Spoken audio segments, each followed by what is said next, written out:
Halo Sobat 100, masih bersama saya Rosyid Adrianto dalam program 100 Institute. Dan kita masih membahas soal-soal pada bab gelombang mekanik.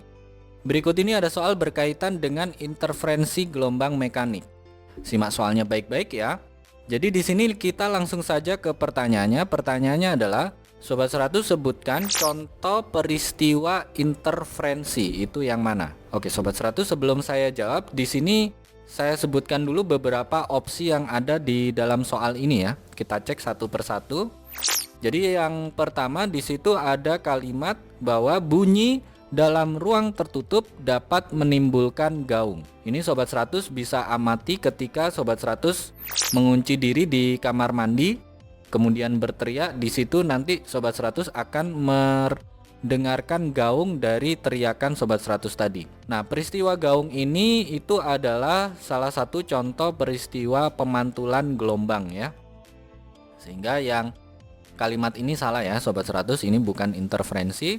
Kemudian kalimat yang kedua di situ ada tertulis terjadinya pelangi. Nah, Sobat 100 ini bisa melihat pelangi ketika setelah terjadi hujan atau ketika Sobat 100 mengunjungi air terjun. Di situ biasanya ada pelangi. Nah, pelangi ini adalah salah satu contoh peristiwa dispersi. Dispersi itu adalah penguraian gelombang polikromatik ke gelombang monokromatik. Jadi ini diuraikan ke frekuensi-frekuensi dasarnya. Makanya kita bisa melihat ini ada warna merah, jingga, kuning, hijau, nila, dan ungu. Ini ingat ya, pelangi itu adalah dispersi. Jadi yang ini juga salah. Kemudian kalimat yang berikutnya, pada malam hari bunyi petir terdengar lebih keras daripada siang hari. Jadi ini Sobat 100 bisa amati sendiri ya, ketika terjadi petir di siang hari atau di malam hari.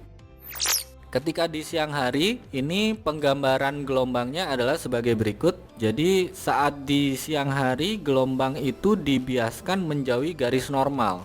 Berbeda ketika di malam hari. Kalau di malam hari, gelombang dari bunyi petir itu dibiaskan mendekati garis normal, sehingga itu terdengar lebih keras daripada siang hari. Nah, peristiwa ini adalah peristiwa apa?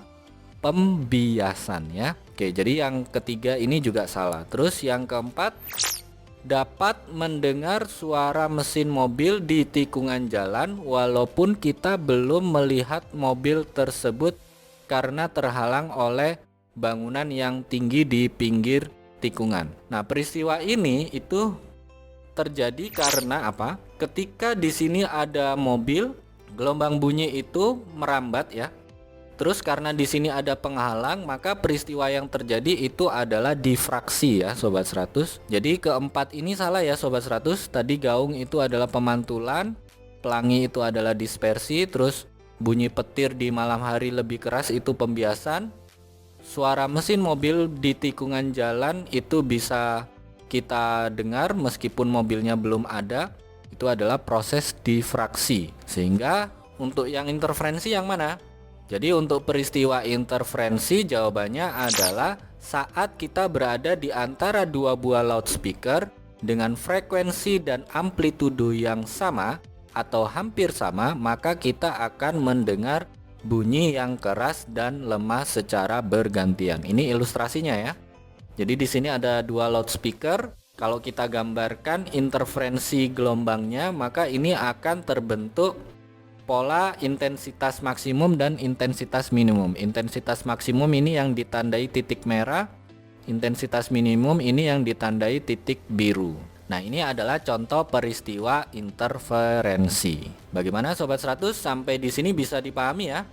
Jadi ingat baik-baik, kalau yang ditanya interferensi, Sobat 100 cari opsi jawaban yang kalimatnya seperti ini. Saat berada di antara dua buah loudspeaker dengan frekuensi dan amplitudo yang sama atau hampir sama, maka kita akan mendengar bunyi keras dan lemah secara bergantian. Ini adalah peristiwa interferensi ya. Nah, untuk opsi yang lain Sobat 100 ingat baik-baik ya. Mungkin ini pertanyaannya diganti.